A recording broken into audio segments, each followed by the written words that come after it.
오늘 또 우리가 믿습니다.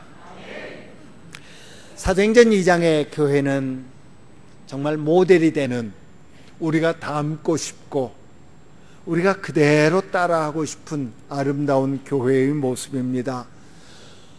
성도들에게 성령이 임하셨고, 성도들에게 성령이 임하시는 것으로 그치는 것이 아니라 그 성령의 권능이, 성령의 능력이 다른 사람들에게 영향을 끼쳐서 교회가 시작되고, 그리고 사람들의 삶이 변화되어지는 아름다운 모습을 기록하고 있습니다.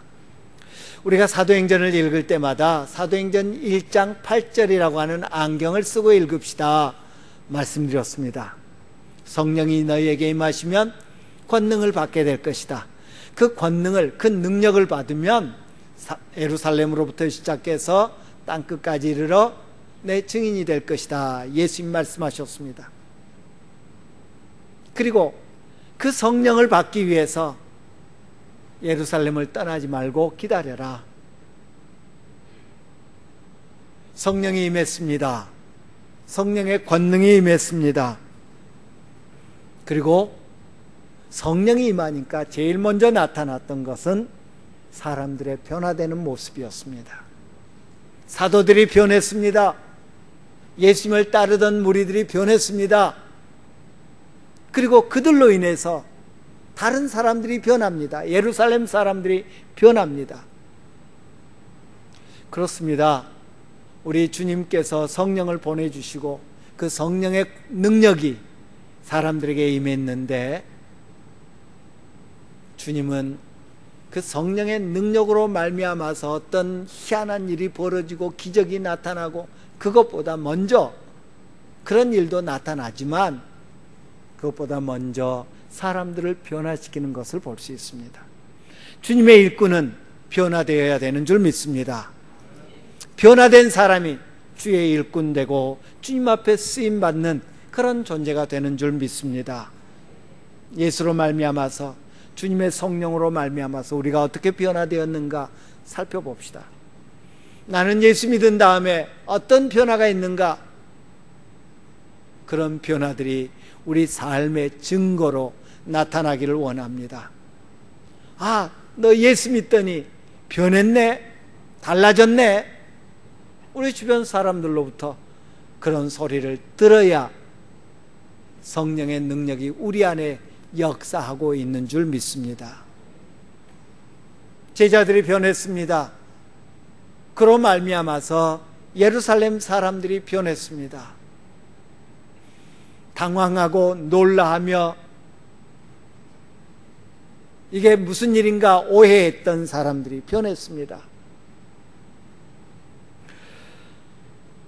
자기 의에 사로잡혀 있었던 사람들, 내가 최고라고 생각하고 나는 경건하다고 생각하고 나는 니네들과 달라 라고 주장했던 유대인들이 회개하는 사람으로, 어찌할꼬 형제들아 어떻게 하면 되니? 라고 묻는 회개하는 사람으로 변했습니다. 이기적인 사람들, 자기만 알고 자기중심적인 아주 배타적인 이기적인 사람들이 이타적인 사람들이 되었습니다. 다른 사람들의 필요에 관심을 갖기 시작했습니다. 다른 사람들의 필요를 능동적으로 적극적으로 채워주는 그런 사람들로 변했습니다. 갈릴리 사람들, 저 사람들은 갈릴리 사람들, 우리는 유대인, 유대 사람. 저 사람들은 이방인들이 많이 사는 이방 문화에 아주 젖어 있는 갈릴리 사람들, 우리는 순수 혈통의 유대 사람들. 편가르기를 앞장섰던 이 유대인들이 갈릴리 사람들과, 아니 어디서 온 누군지 모르는 그런 사람들과 떡을 떼며 교제하기를 힘씁니다. 하나 되는 그런 모습을 보입니다. 저 사람들은 갈릴리 사람들, 못 배운 사람들, 무식한 사람들, 손가락질하고 조롱했던 사람들이 사도들의 가르침을 받습니다. 겸손한 사람들이 됩니다. 갈릴리 출신 사도들에게 가르침을 받는 그런 겸손한 사람들로 변하는 것을 봅니다. 온 백성으로부터 칭송을 받는 그런 사람들로 변화되더라라는 것을 봅니다. 이 초기 예루살렘 교회는 우리 모든 교회들이, 우리 모든 성도들이 초대교회로 돌아갑시다, 초대교회로 돌아가야 됩니다 라고 흠모하는 아름다운 교회입니다.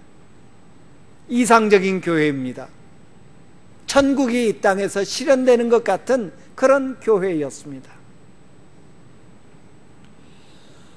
출애굽기에 보니까 하나님께서 모세를 애굽 왕에게 보냅니다. 바로에게 보냅니다.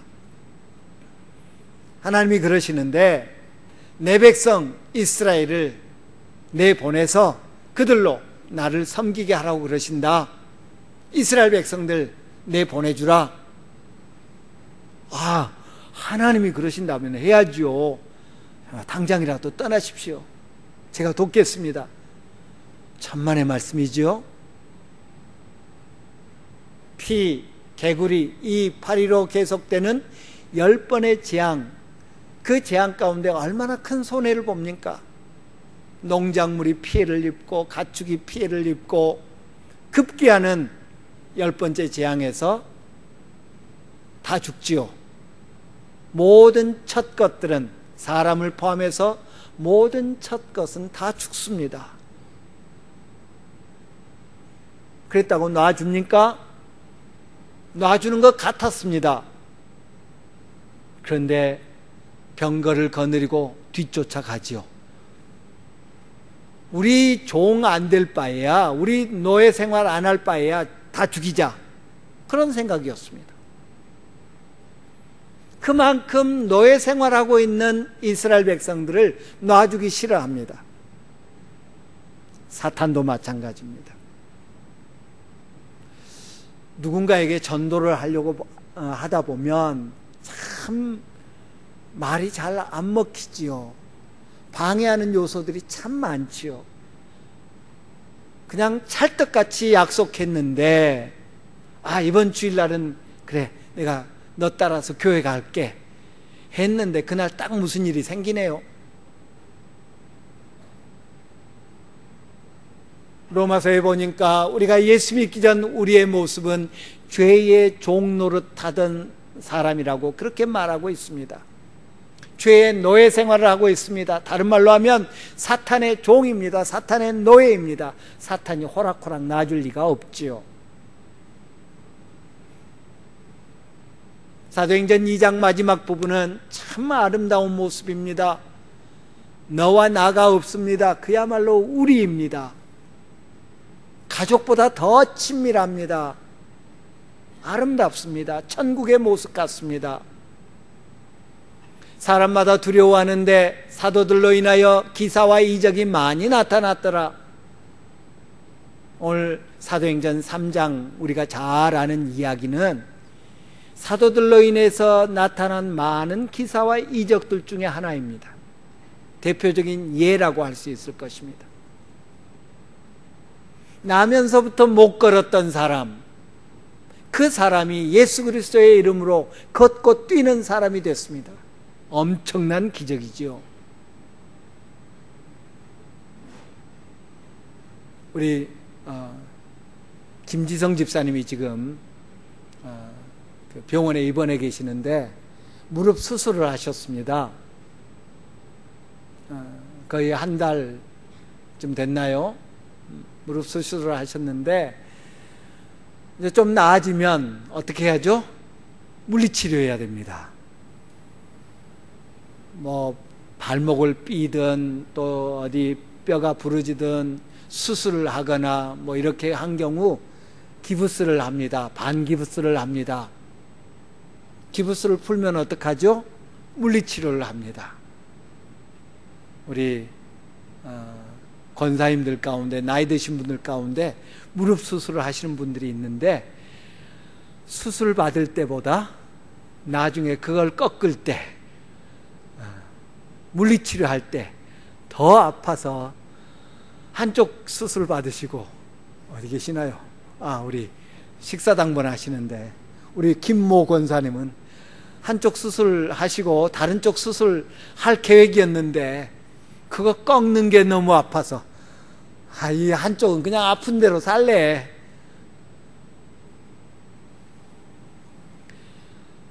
수술을 받고서도 물리치료하는 게 그렇게 힘들고 어려운데 이 사람은 나면서부터 한 번도 못 걸어본 사람입니다. 그러면 걷게 되는, 이제 걸을 수 있는 발과 발목에 힘을 얻었는데 그러면 어떻게 해야 됩니까? 걸음마 연습을 해야 됩니다.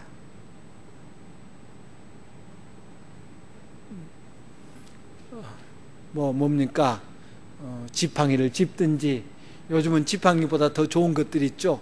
병원에서 이렇게 의지하면서 걷는 거, 그런 거를 하든지 걷는 연습부터 시작해야 됩니다. 그런데 오늘 본문은 말합니다.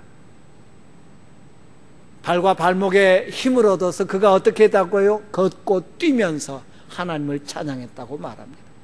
도저히 있을 수 없는 일입니다. 이 엄청난 일이 벌어집니다. 그런데 이런 아름다운 기적이 오히려 핍박의 단초를 제공합니다. 사탄은 기회만 있으면 우리를 넘어뜨리려고 도전해 옵니다. 그래서 성경은 우리가 사는 이 세상이 영적 전쟁을 치르는 세상이라고, 전쟁하는 세상이라고 그렇게 말합니다.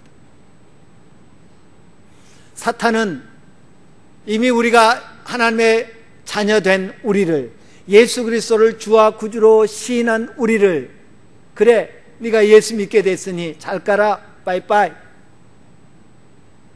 그 예수님의 자녀로, 하나님의 자녀로 잘 먹고 잘 살아라 내버려 두지 않습니다. 계속 싸움을 걸어옵니다. 계속 넘어뜨리려고 합니다. 우리가 어떻게 대처해야 될 것인가 하는 것을 말씀을 통해서 늘 배우고 실천하는 그런 우리들이 되어야 될 줄 믿습니다. 오늘 본문에는 크게 두 부류의 사람이 나옵니다. 하나는 세 부류라고 해도 되겠죠. 베드로와 요한 사도입니다. 또 나음을 받은 그 사람이 있습니다. 그리고 깜짝 놀란 예루살렘 사람들이 있습니다. 베드로와 요한을 생각해 봅니다. 그들은 성령을 받은 사람들입니다. 성령 충만한 사람들이었습니다. 그들의 특징을 한번 살펴봅니다. 그들은 기도하기를 멈추지 않았던 사람들이었습니다. 내가 가면 너희에게 성령을 보내줄 거다. 보혜사, 돕는 자를 보내줄 거다. 그 성령을 받기 위해서 예루살렘을 떠나지 말고 기다려라, 기도해라. 분부하신 대로 예루살렘에 머물러서 기도하기를 힘썼습니다. 저녁 기도에 힘썼다고 했습니다. 기도 열심히 했습니다. 그 결과 성령이 임했습니다. 그리고 성령의 증거들이 나타났습니다. 능력을 체험하게 됐습니다. 소위 기도 응답을 받은 사람들입니다. 됐잖아요? 대부분의 우리가 어떻게 합니까? 평소에 새벽기도 안 나오시던 분이 어느 날 갑자기 새벽기도 나오기 시작한다. 100이면 100 뭔가 문제 있는 거예요. 기도 제목이 생긴 겁니다. 그리고 기도 응답이 되면 어떡하죠? 다시 원위치. 그게 보통 사람들의 모습입니다. 우리만 그런 게 아니라 다윗도 그랬더라고요. 밧세바를 범했는데, 밧세바와 간음을 했는데 덜컥 아이를 가졌네요. 그게 들통날 것 같아서 우리아를 어떻게 잠자리에 집어넣어 보려고 하는데 이 고지식한 양반이 잠자리 같이 안 합니다. 그러니까 어떡하죠? 전쟁터 최전방에 내보내서 죽게 만들잖아요. 그리고 밧세바를 부인 삼습니다. 남편 죽었으니까 부인 삼습니다. 참 고약한 양반이에요. 하나님이 긍휼을 베풀어 주셨으니까 그렇지 우리 중에 그런 나쁜 죄 지은 사람 한 사람도 없잖아요. 아이가 태어났습니다. 그런데 하나님이 치십니다. 죄는 그렇게 무서운 것입니다. 용서하셨습니다. 다윗을 용서하셨습니다. 그런데 죄의 대가는 치르게 만드십니다. 그 아이가 시름시름 아파 죽어갑니다.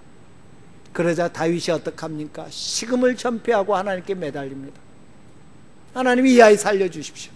금식하면서 감히 신하들이 어떻게 말도 못 붙일 정도로 그렇게 고민하면서 안타까워하면서 밥도 안 먹고 하나님 앞에 매달립니다. 그런데 기도해도 하나님 그 아이 데려가십니다. 그 왕이 그 아이를 위해서 그냥 그렇게 힘쓰는 걸 본 신하들이 아이가 죽었다는 말을 차마 못 꺼냅니다.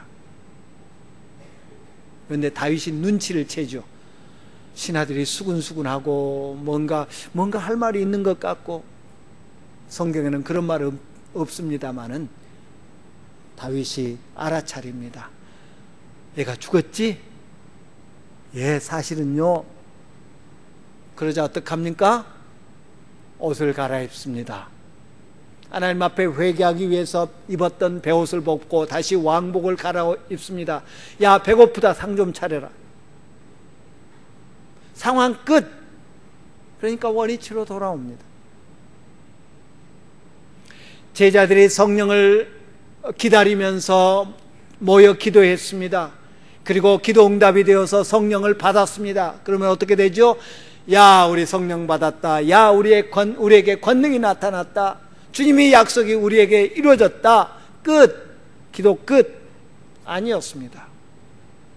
오늘 본문에서 베드로와 요한이 제9시 기도 시간에 성전에 올라갔다고 했습니다. 뭐하러? 기도하러 올라갔습니다. 제9시는 오늘날 오후 3시쯤에 해당합니다. 이스라엘 백성에게 있어서는 저녁 제사가 드려지는 때였고요.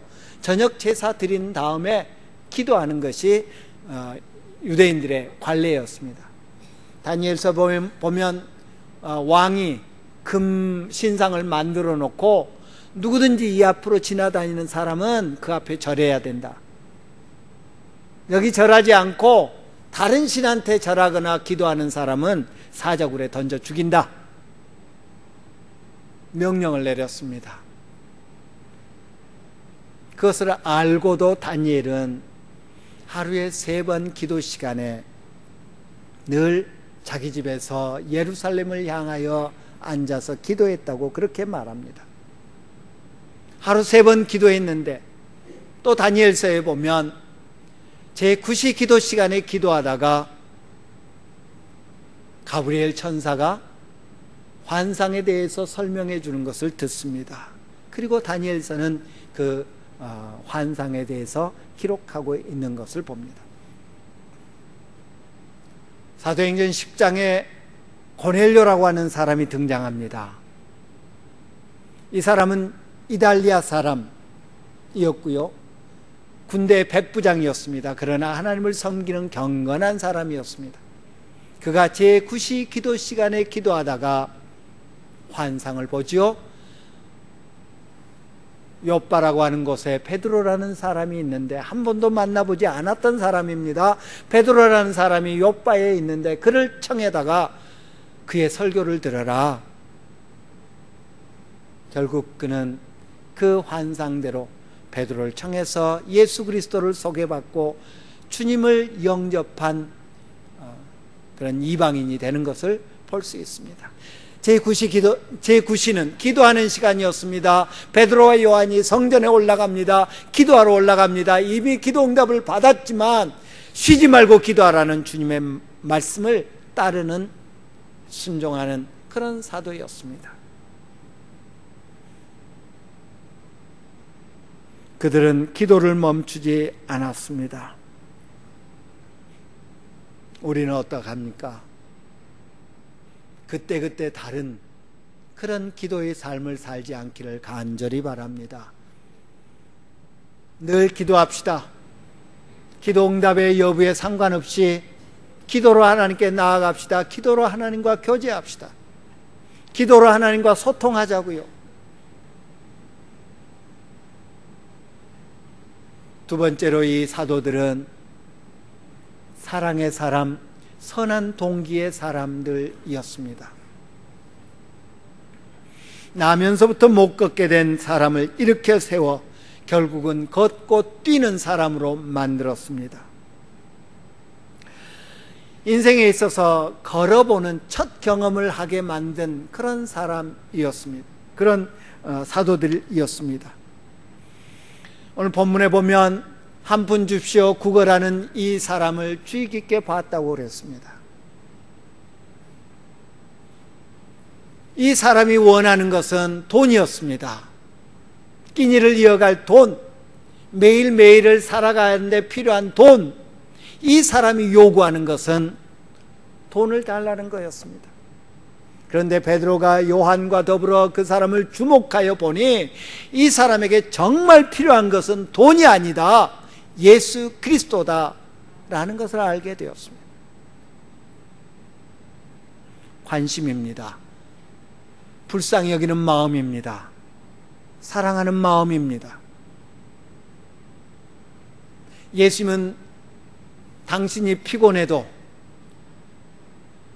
얼마나 피곤했으면 그냥 풍랑이 쳐서 배가 잠기게 되는 그런 상황 속에서도 주무시겠습니까?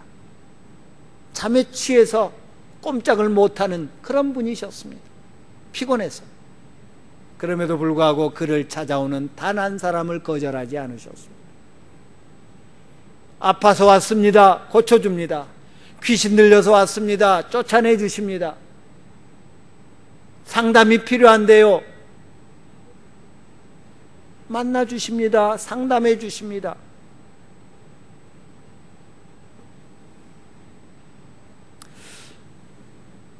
우리 성도 목사인 저는 성도님들이 목사님 바쁘실 텐데 그러면서 저 접근하기를 싫어하시는 분 혹 있다면 참 민망한 일입니다. 아주 옛날에 어떤 분이 부부 사이에 갈등을 겪다가 이혼을 하셨어요. 그런데 제가 몰랐어요. 이혼한 다음에 목사님 저 이혼했습니다 그러더라고요. 이미 서류 정리 다 끝난 다음에. 내가 이런 소리 들으려고 목사가 됐나 심한 자괴감에 빠졌습니다. 요즘 뉴스들 잘 안 보시나 봐요. 그런 말 써서 아주 유행시키신 분이 계시던데 내가 이러려고 목사가 됐나 자괴감에 빠졌습니다. 예수님 피곤하셨습니다. 그러나 단 한 번도 사람들의 필요를 거절하지 않으셨습니다. 왜? 사람들을 볼 때 불쌍히 여기는 마음, 측은히 여기는 마음, 민망히 여기는 마음이 있었기 때문에. 사람들을 보면서 그들이 목자 없이 이리저리 헤매는 양떼처럼 보여서 그들을 민망히 여기셨다고 그랬습니다. 당시 종교 지도자들 많았습니다. 바리새인들, 제사장들, 서기관들, 랍비들 많았습니다. 그러나 그들 누구도 그렇게 하면 안 돼, 그렇게 하면 안 돼, 그렇게 하면 안 돼, 그렇게 하면 죄 짓는 거야, 정죄하고 판단하기에 급급했지, 백성들의 필요를 채워주고 백성들을 도와주고 백성들을 위해서 눈물 흘려주지 않았습니다. 왜? 목자 없이 유리하는 양떼처럼 보지 않았기 때문에. 왜? 주의 깊게 살피지 않았기 때문에.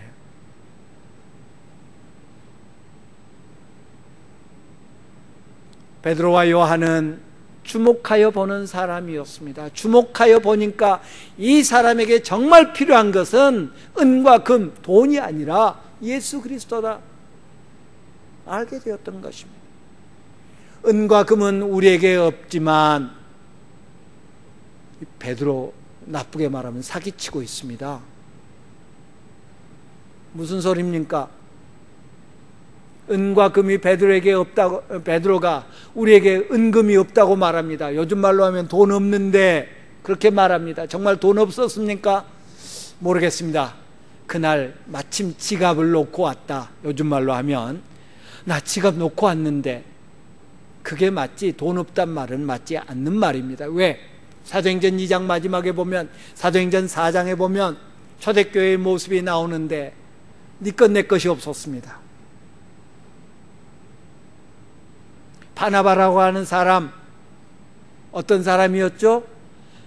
자기 밭을 팔아서 제자들에게 주면서 이것 사도들이여, 이것 필요한 사람들에게 좀 나눠주십시오. 어디 바나바뿐입니까? 다른 사람들도 그랬습니다. 오죽하면 아나니아라고 하는 사람은 남들 다 하는데 자기는 안 하면 안 될까 봐서 헌금하다가 사기쳤죠. 따라서 베드로 일행은 이 구걸하는 사람을 위해서 쓸 돈이 있었습니다. 그러나 주목해보니, 관심 갖고 보니, 주의 깊게 살펴보니 이 사람에게 돈 조금 주는 것 가지고는 진정한 도움이 안 되겠다. 이 사람에게 정말 필요한 것은 예수 그리스도라는 것을 알게 되었던 것입니다. 우리 역시 우리 주변을 주의 깊게 살펴봅시다. 누군가 눈물 흘리고 있는 사람은 없는지, 누군가 헛된 것을 쫓으면서 마치 이 구걸하는 사람처럼 한 푼 줍시오 하면서 정작 필요한 것이 뭔지는 알지 못하고 있는 사람이 없는지 살펴보자는 말입니다. 그럴 때 우리는 그 사람의 영혼을 위해서 기도하게 될 줄 믿습니다.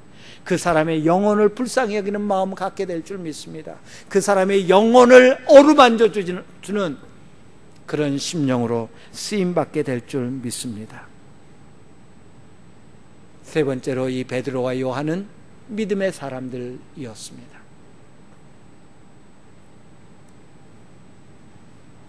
베드로와 요한이 이 사람, 구걸하는 사람을 주목하여 보고, 은과 금은 내게 없거니와 우리가 가진 거 있는데 곧 예수 그리스도의 이름으로 일어나 걸으라 라고 하였습니다. 그리고 뒤돌아서서 가더라 아니었습니다.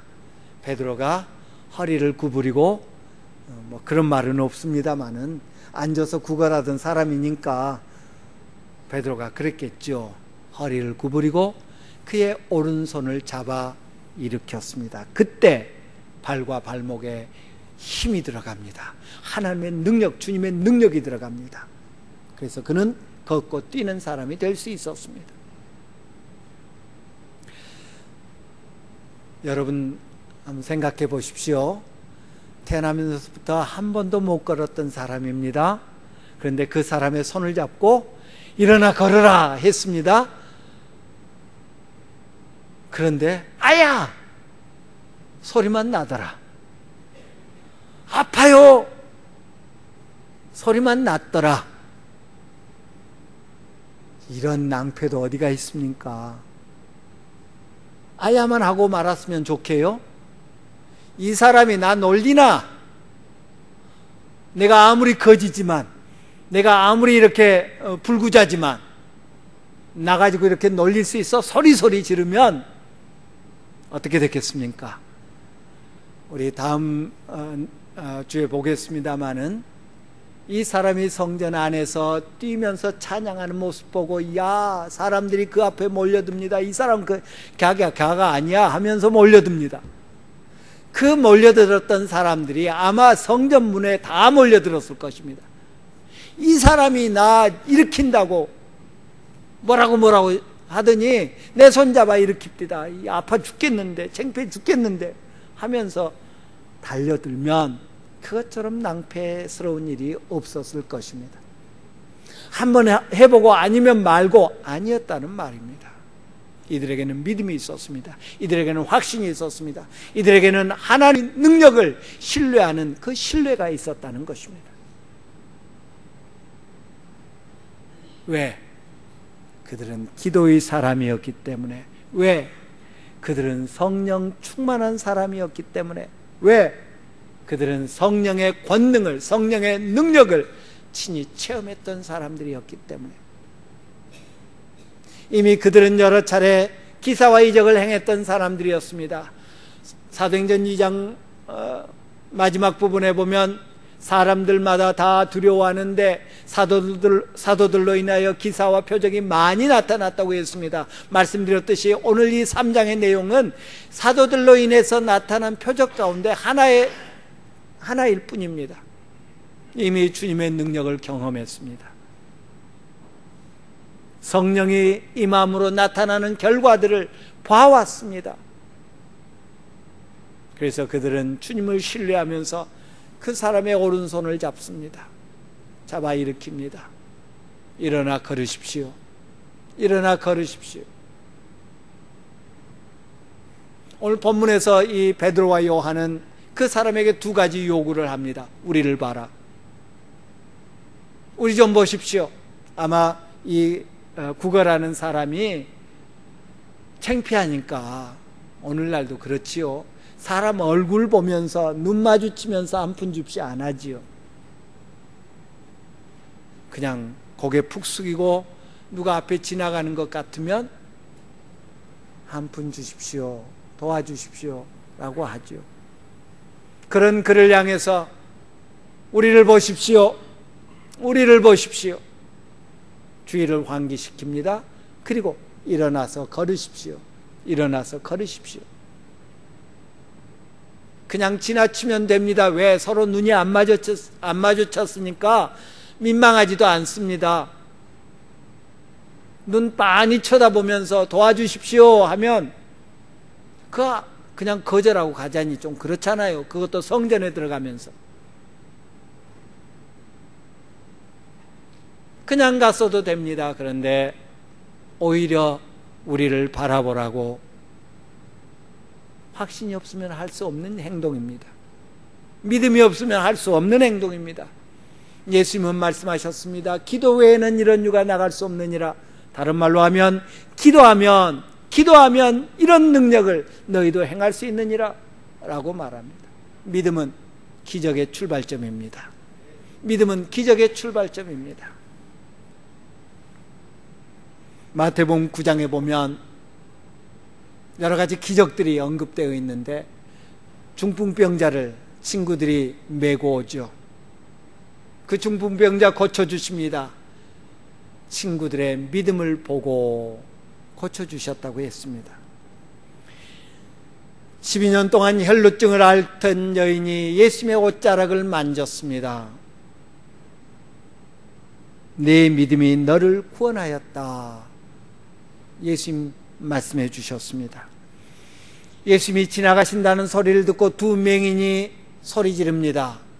다윗의 자손이여 우리를 불쌍히 여기소서. 예수님은 그들을 향해서 너희 믿음대로 될지어다 라고 말씀해 주십니다.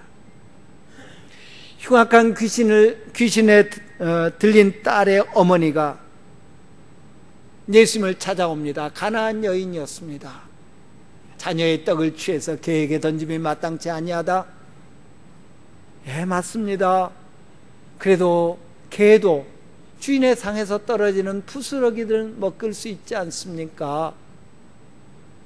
여자여 내 믿음이 크도다. 내 소원대로 되리라 말씀해 주십니다. 귀신 들린 아이의 아버지가 예수님을 찾아왔습니다. 그런데 마침 예수님이 안 계십니다. 높은 산에 베드로와 요한을 데리고 올라가셨죠. 남은 제자들에게 우리 아들이 이렇게 귀신 들려가지고 수시로 불로 뛰어들고 자해를 하고 그러는데 어떻게 좀 해주십시오. 못합니다. 그때 선생님이 오십니다. 선생님 할 수 있거든. 내 아들 좀 어떻게 좀 해주십시오 할 수 있거든요. 무슨 말이냐? 믿는 자에게는 능치 못할 일이 없느니라. 그리고 귀신을 내쫓아 줍니다. 치료해 주십니다.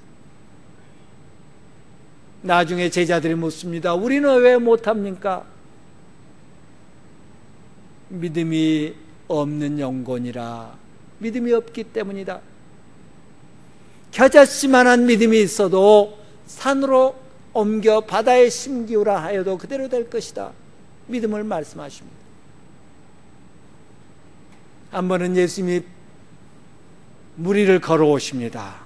제자들이 배 타고 가고 있는데 물 위에 희끗무리한 게 보이죠. 유령인 줄 알았습니다. 두려워합니다. 놀랍니다. 나다! 두려워하지 말아라. 베드로가 멀리서 외칩니다. 만약 정말 선생님이시면 나도 무리를 걸어보게 해 주십시오. 그래, 내려와라.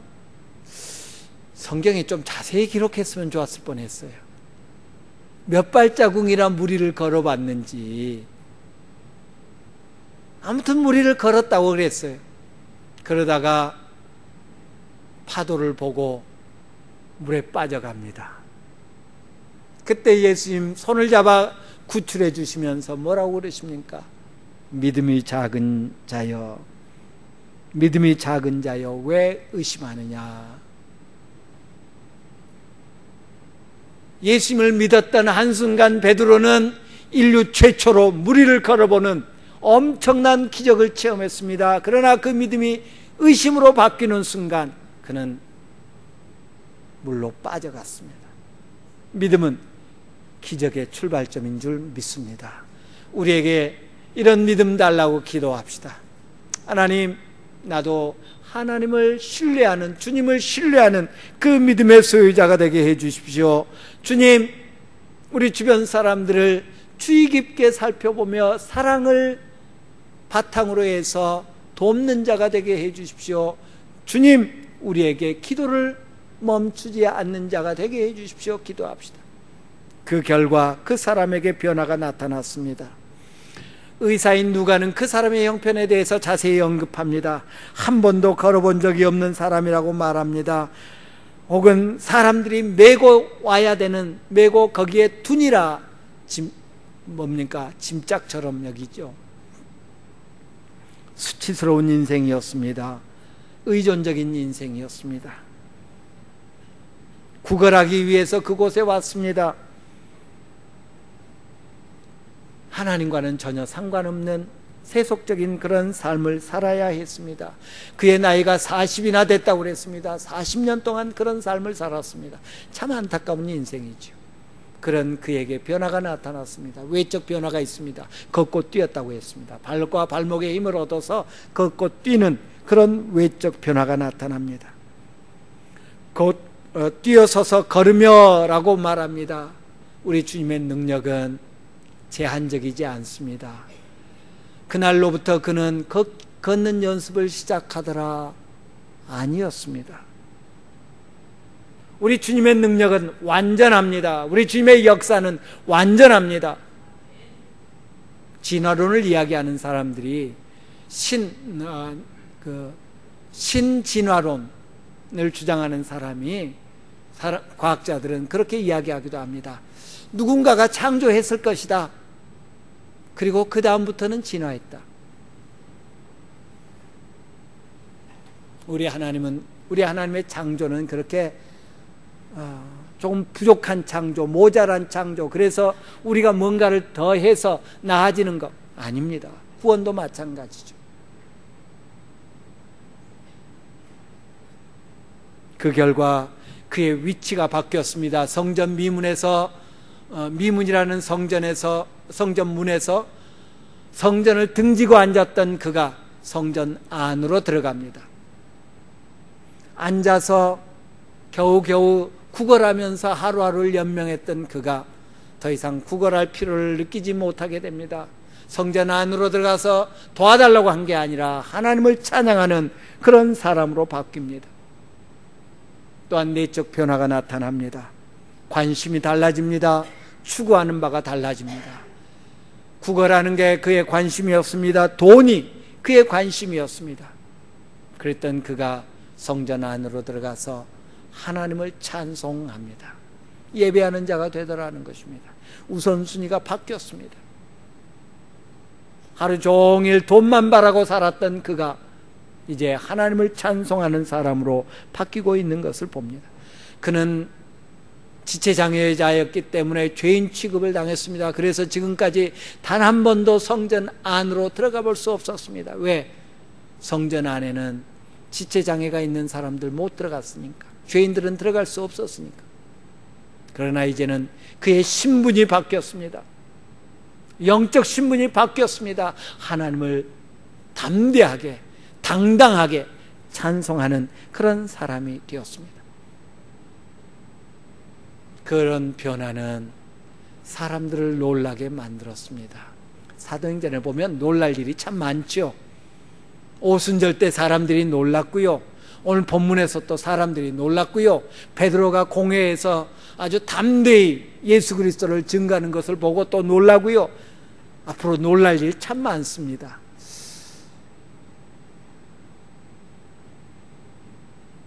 우리 찬송가 305장 나 같은 죄인 살리신 그 은혜 뭐라고요? 놀라워. Amazing Grace. 예수 믿는 것은 이렇게 어메이징한 일인 줄 믿습니다. 예수 믿는 것은 이렇게 놀랄 일이 많은 줄 믿습니다. 우리 놀랄 일을 많이 체험하고 많이 보여주는 저와 여러분 우리 교회가 되기를 간절히 축원합니다.